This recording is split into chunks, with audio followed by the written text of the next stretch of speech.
Salut à tous, c'est Akegami. Aujourd'hui on se retrouve pour une nouvelle vidéo. On va parler du dernier chapitre de One Piece, le chapitre 1046. Avant de parler du chapitre, abonnez-vous. On sort une vidéo tous les vendredis, même quand il n'y a pas de chapitre. Une grosse vidéo qui est en préparation, donc je compte sur vous. Maintenant, on va parler du chapitre 1046. On a la suite du combat Kaido versus Luffy. Un combat qui est de plus en plus passionnant. On voit que Oda essaie de mettre de moins en moins ce délire cartoon qui a dérangé beaucoup de gens lors du chapitre de la semaine dernière. Je trouve que le combat va s'intensifier de plus en plus. Il va finir les petites intrigues comme on a vu là avec Raizo qui essaye d'éteindre le feu, avec aussi l'intrigue de Zoro. Ça aussi je pense qu'on le verra dans les prochains chapitres. Et je pense qu'il va essayer de finir toutes ces intrigues. Et je pense que lors du prochain chapitre il finira l'intrigue de Iori. Et après je pense qu'il se concentrera pour finir à 100% sur le combat Luffy versus Kaido. Mais moi j'ai bien aimé le combat, j'ai bien aimé les échanges entre les deux. Franchement c'est de plus en plus intéressant lors de la dernière page du chapitre qui est démentielle. Pour moi cette page, j'avais la même hype quand j'ai lu cette page avec la page du 1043. Quand Luffy sourit, il revient à la vie. J'espère que Oda va développer ça. Luffy il a trop de flow, je suis désolé hein. Mais quand j'ai vu Luffy prendre l'éclair, il a pris l'éclair comme ça, et comment j'étais hype, mais c'est un truc de malade. Oh, je vous promets que Luffy comme ça, il est incroyable, il a trop de flow ce mec. En fait Oda, c'était sûr qu'il allait faire ça. Pour semaine prochaine, pas de chapitre, c'était sûr qu'il était obligé de nous mettre une dernière page pour hype les gens, pour que ça parle pendant 2 semaines, parce qu'il n'y a pas de chapitre la semaine prochaine. Mais c'était sûr, c'est du Oda tout craché.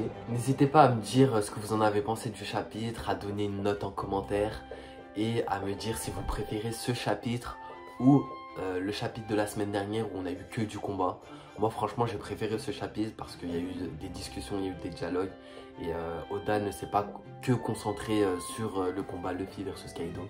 Et du coup voilà, n'hésitez pas à me le dire en commentaire. La cover du chapitre 1046 nous présente l'arrivée des deux personnes semant la terreur sur Chocolate Town, lieu où réside Pudding. Ne s'agissant pas du Germa par l'apparence de leurs chaussures, l'équipage de Barbe Noire serait donc entré en action, comme l'indiquait Teach la dernière fois qu'on l'a vu. Ban augure Avalo Pizarro ou possiblement Shiryu chercherait à récupérer le pouvoir de Pudding. Demi-membre de la tribu des Trois Yeux, Pudding détiendrait la capacité de déchiffrer les poneglyphes si elle réussirait l'éveil de son troisième œil. Big Mom parti pour Wano Kuni perdrait alors l'un de ses plus précieux atouts.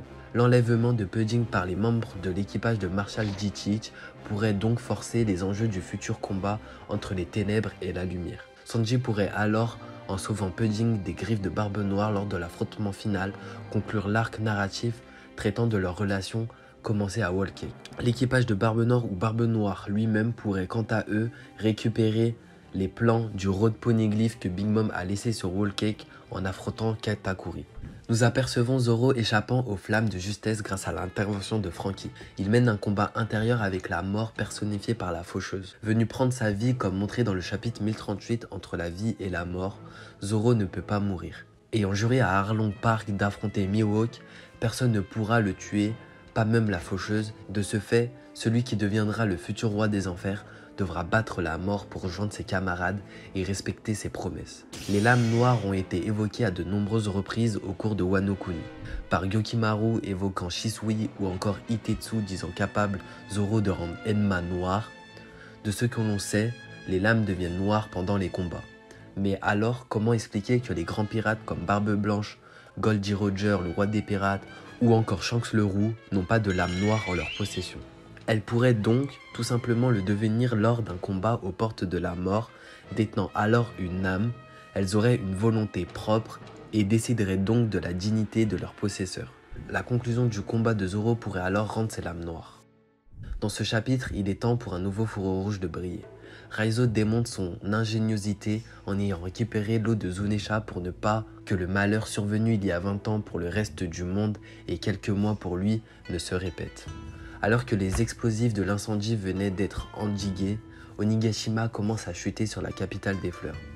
Comme la bombe d'Alabasta ou la cage de Dressrosa, Eiichiro Oda rajoute dans les derniers instants de son arc une catastrophe imminente. Le fils d'Oden Kozuki, grandi par les pouvoirs de Shinobu, pourrait alors, dans un parallèle évident, porter à son tour sur ses épaules le destin de Wano Kuni. Quant au combat de Luffy face à Kaido, il prend une toute nouvelle tournure.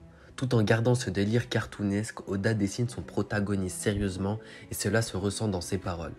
On a la confirmation que Luffy est bien Joy Boy, même Kaido est choqué qu'il l'a en face de lui et demande même qui il est à Luffy. Lors du panel final, Luffy attrape la foudre et est sur le point d'attaquer Kaido.